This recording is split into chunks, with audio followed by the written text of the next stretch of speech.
Praise the lord. దేవుని స్తోత్రం. హల్లెలూయా. చూడండి, మొదటి రాజుల గ్రంథం 12వ అధ్యాయము.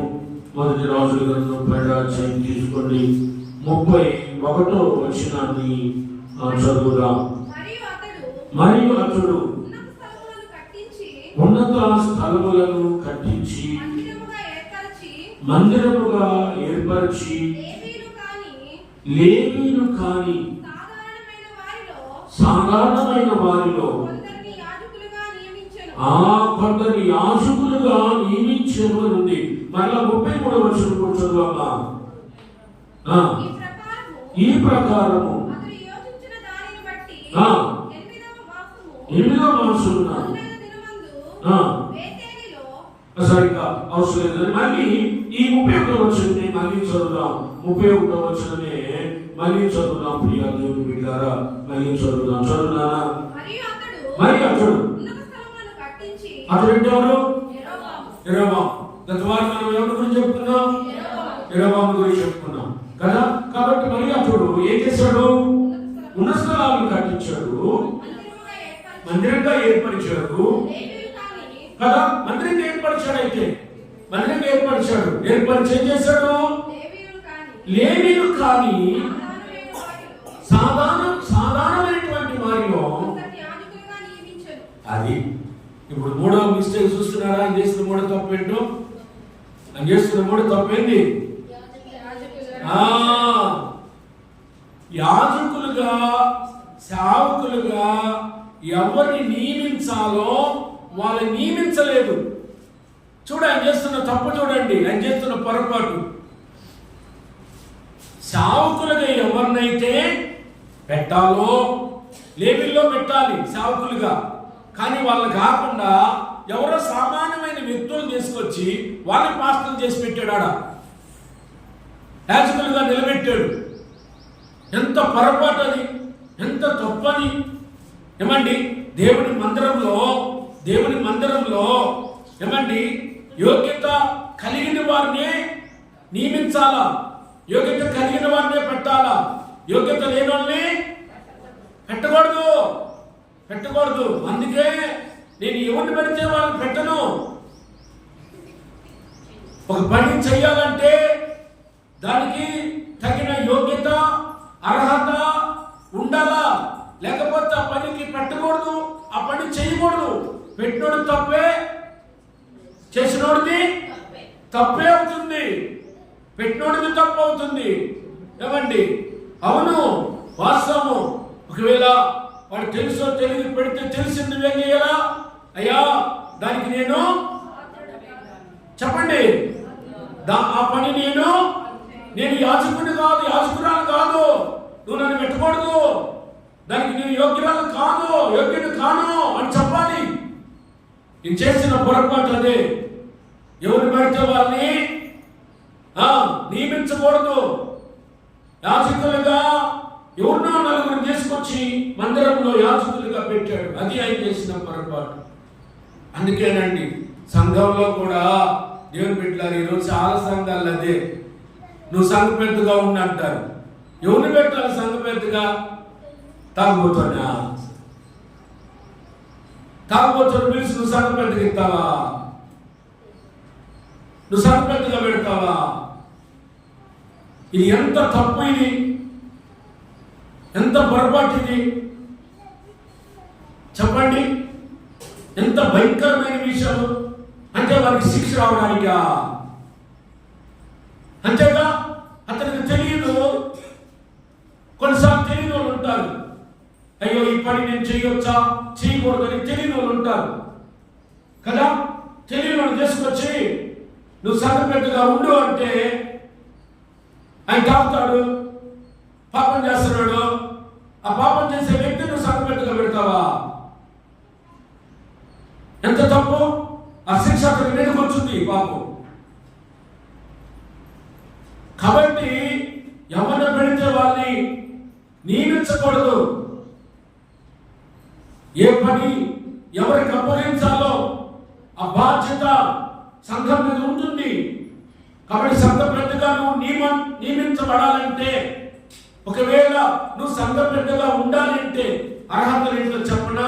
రండి, తీతుకు రాసిన పత్రికలో చెప్తాను. నేను తీతుకు రాసిన పత్రిక అది ఎక్కడుందా నన్ను అడగబాకండి,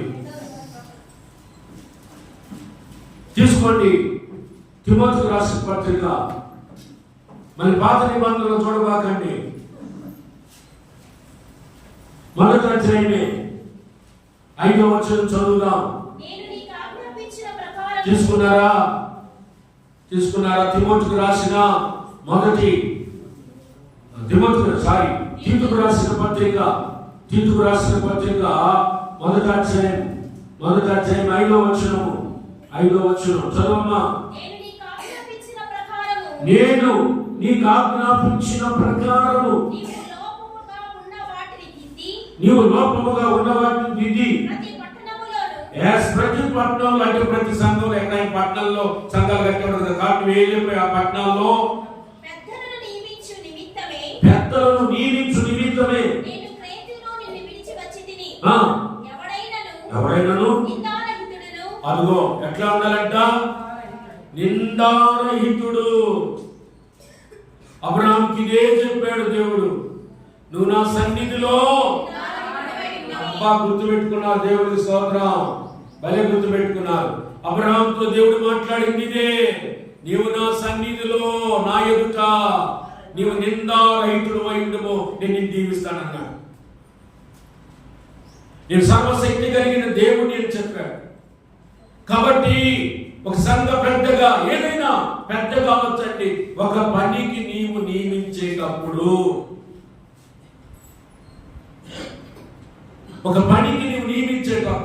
మందిరంలో ఎన్నో పనులు ఉన్నాయి, ఉంటాయి. ఆ పనులు చేసేటప్పుడు ఆ పనికి తగిన వారినే. ఒకవేళ ఏమండి, రక్షణ లేకుండా, బాప్తిసం లేకుండా, అమ్మా ఇదిగో నువ్వు ప్రభు రాత్రి భోజనం అంటే ఎట్లుంటది? నియమిస్తే పర్వాలేదులేమ్మా, నువ్వు వచ్చేయి కాదు అని అంటే, తెలిసిన వాళ్ళు, వాక్యం విరిగిన వాళ్ళు ఏమంటారు? మా పాస్టర్కి ఏమి బుద్ధి లేదు, తెలియదు కాదు, బుద్ధి లేదు, జ్ఞానం లేదు, వాక్యం తెలియదు, ఎవరిని పెట్టాలో ఎవరిని పెట్టకూడదో తెలియదు ఆయనకి అని అంటారు. రెండోది, నేను దేవుని శిక్షకుడు అవుతాను. కాబట్టి నిందారహితుడిగా ఉండాలి సంఘ పెద్ద. వీళ్ళు ఏంటంటే ఎక్కడికైనా పోతారో తప్పిపోతారని నిన్ను సంఘ పెద్ద పెడితే నీ కుటుంబం వచ్చిందని ఇంత ప్లాన్ లేకుంటారు. మంచి ప్లాన్లు ఎప్పుడు పనికి రావా? మీరు ఏదో నలుగురు పెట్టుకొని సంఘం పెట్టుకుంటే సంఘం అయింది అనుకుంటారేమో, తప్పది. రేపు ఆ నలుగురు ఉండొచ్చు, ఉండకపోవచ్చు. మనిషి ప్రేమ శాశ్వతం కాదు. ఒక ఆమె నన్ను తొలగించినప్పుడు ఒక ఆమె ఫస్ట్ ఆమె ప్రార్థన పెట్టింది. ఫస్ట్ ప్రార్థన ఆమె నా చేత జరిపించింది. నేను జరిపిస్తాను చూడ. ఇప్పుడు ఆమె ఫస్ట్ ఆడుంది. వీళ్ళు నమ్ముకోకూడదు, వెళ్ళేవాళ్ళు తెలియట్లేదు పాపం. నలుగురు వచ్చి నీ అంటే నలుగురు వచ్చి సంఘం అయితే ఎట్లా, సంఘం పెట్టుకుంటే ఎట్లా, మనుషులు నమ్ముకొని సంఘం పెట్టుకోకూడదు. ఏం చేయాలి తెలుసా? దేవుని సన్నిధిలో నువ్వు మోకరించి ప్రార్థన చేసి, అప్పుడు నేను ఈ సంఘం నుంచి వెళ్ళిన తర్వాత 13 ఏళ్ళు కనిపెట్టాను దేవుని సన్నిధిలో. ప్రార్థన చేశాను 10 ఏళ్ళు ప్రార్థన చేస్తే ఆ 10 ఏళ్ళు చేసిన ప్రార్థన దేవుడు చూపిస్తే ఒక వ్యక్తి ద్వారా వచ్చి అప్పుడు ఇక్కడ స్థలం కొనుక్కొని సంఘం కట్టుకున్నాను. అంతేగాని మనుషుల మీద కాదు, నువ్వు మనుషులు కాదు, మనుషులు శాశ్వతము. అసలు మనిషే శాశ్వతం కాదు, ఇంక వాడి ప్రేమ ఏం శాశ్వతమా? మనిషే శాశ్వతుడు, మరి వాడి ప్రేమ ఏం శాశ్వతం చెప్పు. కాబట్టి దేవుడి బిడ్డలారా, ఎవరిని పడితే వాళ్ళు నియమించుకోకూడదు. చాలా తప్పది, చాలా తప్పు. సంఘ పెద్దలుగా ఉండేవాళ్ళు కూడా నేను చెప్తాను, ఈ మైక్ ద్వారా వినపడుకోవాలి. ఈ మైక్ లేకపోతే దూరం. కాబట్టి సంఘ పెద్దగా నియమించాలంటే నిందారహితుడై ఉండాలా. రెండోది, అదిగో ఎట్లాంటి కూడా ఉండాలా? చెప్పండి గట్టిగా. అంటే అర్థమైంది, ఒక భార్య ఉండాలి, ఇద్దరు ఉండకూడదు. ఇద్దరు తీసుకొచ్చి సాకుగా పెడతారంట. ఏంటది తప్పు కదట. కాబట్టి అంత యోగ్యంగా ఉండాలని అర్థం, అంత యోగ్యంగా ఉండాలని అర్థం. కాబట్టి సంగతిగా నియమించినప్పుడు ఏకపత్ని పురుషుడై ఉండాలి.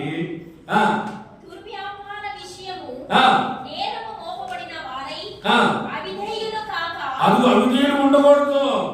అవిధేయులు నువ్వు పెట్టకూడదు, వాళ్ళు పెట్టకూడదు. అవిధేయత చూపే వాళ్ళని పెట్టకూడదు.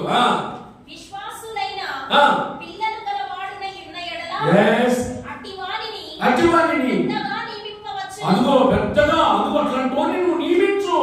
అది వాక్యం చెప్తుంది. వాక్యాన్ని ఫాలో అవ్వు, వాక్యం ప్రకారం జీవించు, బాగుపడతావు, దీవించబడతావు, ఆశీర్వదించబడతావు. వాక్యం ఇలా చెప్తుంటే నువ్వు నీ సొంత ప్రకటనలు చేస్తే అట్లా, నీ సొంత ఆలోచన ప్రకారం చేస్తే అట్లా చాలా రాంగ్. ఇంకా చెప్తున్నాడు చదువు.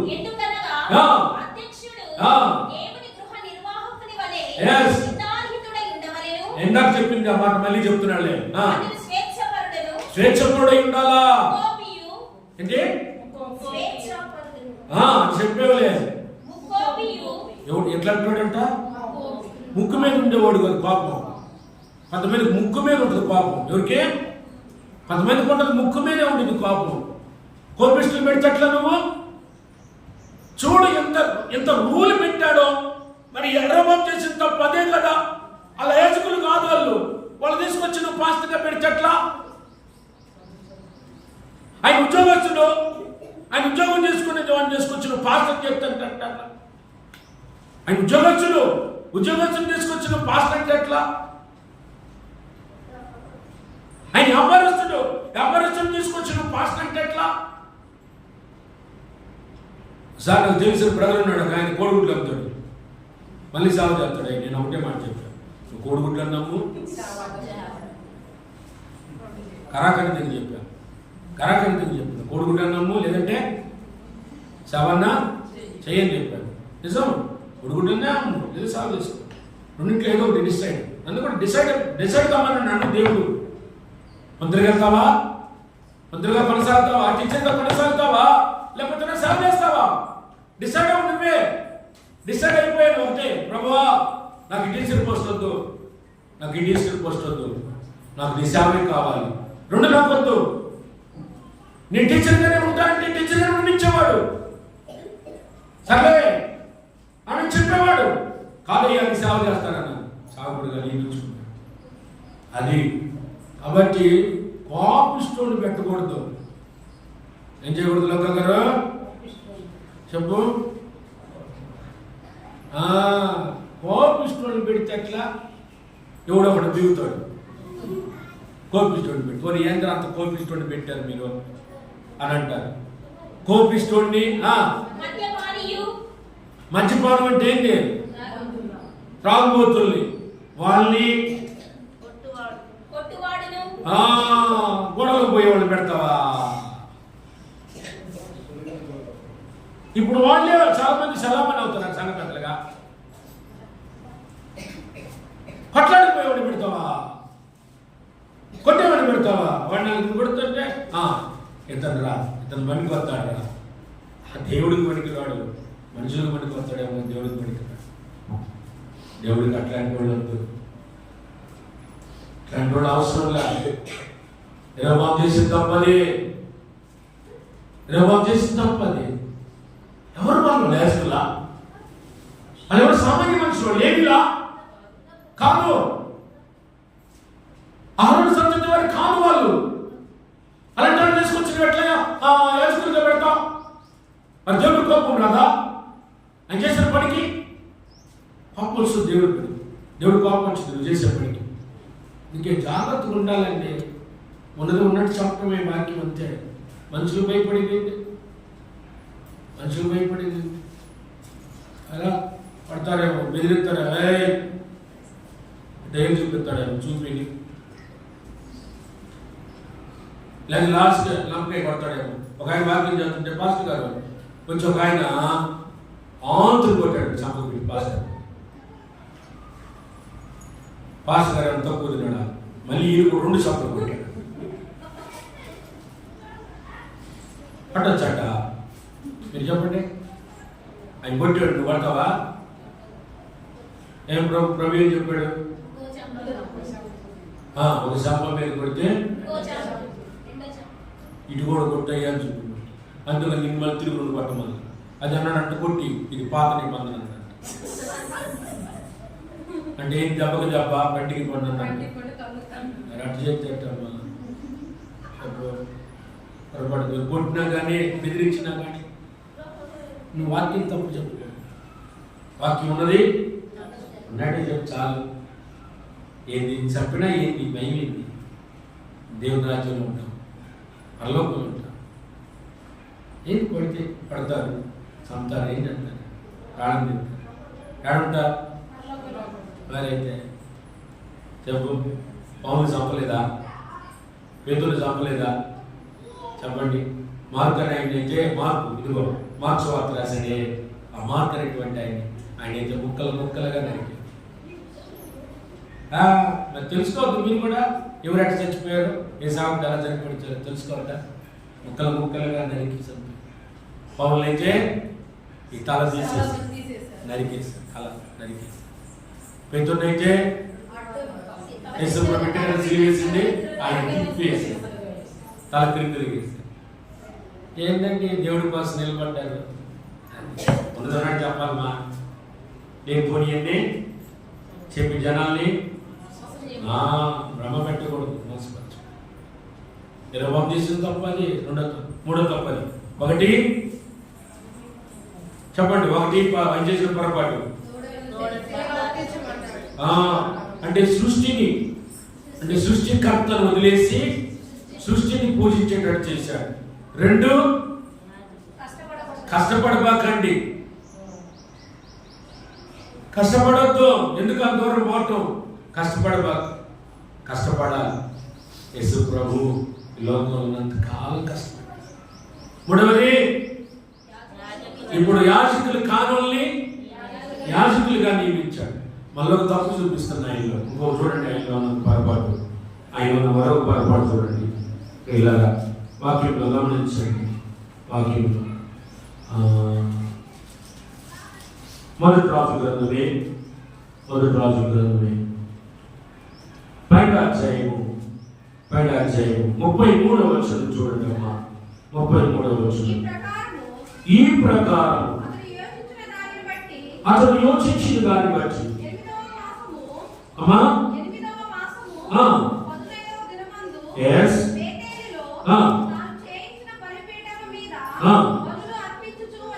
అది ఆయన చేస్తున్నాడు చూడండి. ఆయన తప్పు చేస్తున్నాడు అక్కడ. మరియు ఇశ్రాయేలు వారికి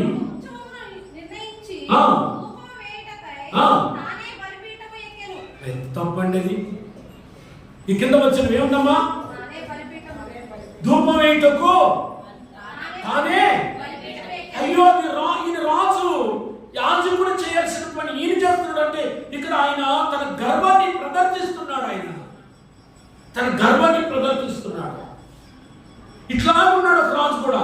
ఆ రాజును కూడా నేను పరిచయం చేస్తాను మీకు. చూడండి, చాలాసార్లు చెప్పుకున్నాను, మీకు గుర్తులేదు, ఒకసారి గుర్తు చేస్తున్నా.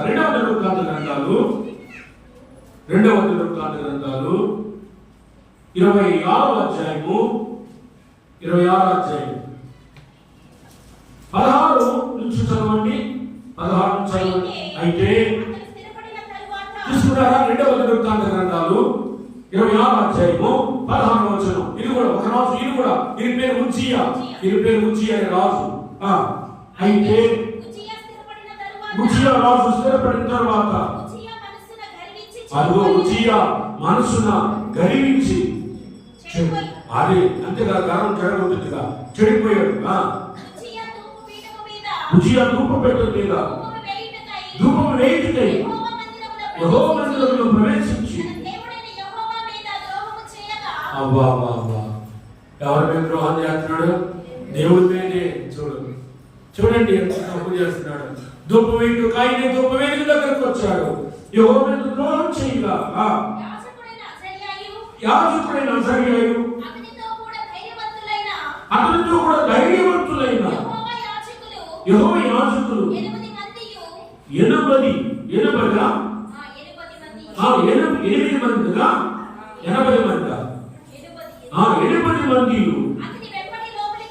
అదుగో ఈయన ఏం చేస్తాడు? అసలు ఇంకా కొంతమంది యాజకులు ఉన్నారు కదా, వాళ్ళతో కూడా కొంతమంది ధైర్యవంతులు ఉంటారు కదా, కొంతమంది మాట్లాడడానికి కూడా పిరికోలు కదా, చెప్పడానికి కూడా పిరికోలు. అమ్మో నేను చెప్తామేమో అంటుందేమో, ఆయన ఏమన్నా అంటాడేమో. ఈ పిరికోలు ఉంటారు. వీళ్ళు పిరికోలు కాదు, వీళ్ళు ధైర్యవంతులు. దేవుడికి కావాల్సింది ఎవరయ్యా? చెప్పండి. పిరికోల్లా? పిరికోలు కాదు, పిరికోలు కాదు. ఏ వాక్యం చెప్తే అమ్మో ఆమె అలిగిపోయిద్దో అనా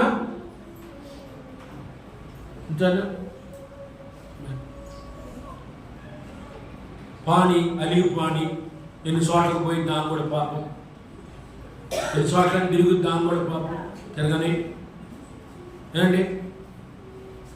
కాబట్టి కొంతమంది భయపడుతుంటారు మాట చెప్పడానికి. ఈయన చర్చిలోకి వచ్చి మందిరంలోకి వచ్చి దూపం వేస్తుంటే ఏమండి వాళ్ళు చూస్తుంటే లేకపోయారు ఆ ధైర్యవంతులు. రాజుగారు ఆయన రాజు కదా, ఉజ్జియా రాజు కదా, రాజుకి ఎవరు ఎదురు చెప్తారు? రాజుకి ఎవరు ఎదురు చెప్తారు? ఎవరమ్మా ఎదురు చెప్పారు? రాజుకి ఎదురు చెప్పగలిగిన వాళ్ళు ఎవరు? అయినా వీళ్ళు ఏం చేశారు? ధైర్యం వహించుకున్నారు, ధైర్యం తెచ్చుకున్నారు. ధైర్యం తెచ్చుకుని అజర్య వాళ్ళతో పాటు అయ్యా ఆగు, నువ్వు ధూపం మీదకి వెళ్ళొద్దు, ధూపం పెట్టే మీదకి వెళ్ళొద్దు అని చెప్తున్నారు వాళ్ళు. చూడండి చెప్తున్నారు వాళ్ళు, చెప్తున్నారు అది రాజైన ఉజ్జియాను ఎదిరించి ఉజ్జియా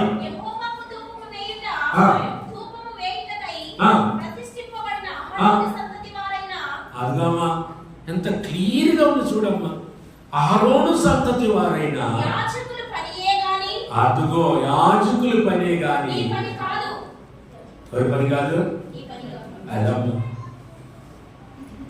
నీ పని కాదయ్యా, అది యాజకుల పని. తప్పని, చాలా తప్పు, నువ్వు ఆ పని చేయవా అని అంటున్నాడు. చాలా తప్పని నీ పని చెప్తున్నా, చెప్పిన వినలా చెయ్యం. ఎందుకంటే ఎందుకో పని చెప్పినా బే అస్సలే, ఎంత చెప్పినా వినరు, ఎంత చెప్పినా వినరు, ఎన్నిసార్లు చెప్పినా వినరు. ఎందుకో మరి నాకు తెలియదు. వాళ్ళ హృదయం ఎందుకో లోపడదు, కఠినంగా ఉంటారు. చెప్పారు మంచిది కాదు ఆయన రాజా అని ఎదిరించారు వాళ్ళు కూడా. ఆహార్యులు కూడా ఆపడానికి ప్రయత్నం చేశారు. అని ప్రయత్నం చేసిన అంతే గర్వం, వాన గర్వం ఉంటే అంతే. ఆ గర్వం పోయేదాకే, ఆ గర్వం పోతే కానీ ఆ గర్వం ఉన్నంత వరకు కళ్ళకి చెప్పండి మా కళ్ళకి ఏం కాదు. గర్వం కళ్ళు మూసేసి, అందుకే దేవుని బిడ్డలు ఏముండకూడదు? గర్వం ఉండకూడదు. అది ఉండకూడదు, అది ఉండకూడదు, గర్వం ఉండదు. గర్వం అనేది ఉండకూడదు మనుషులు. చాలా అది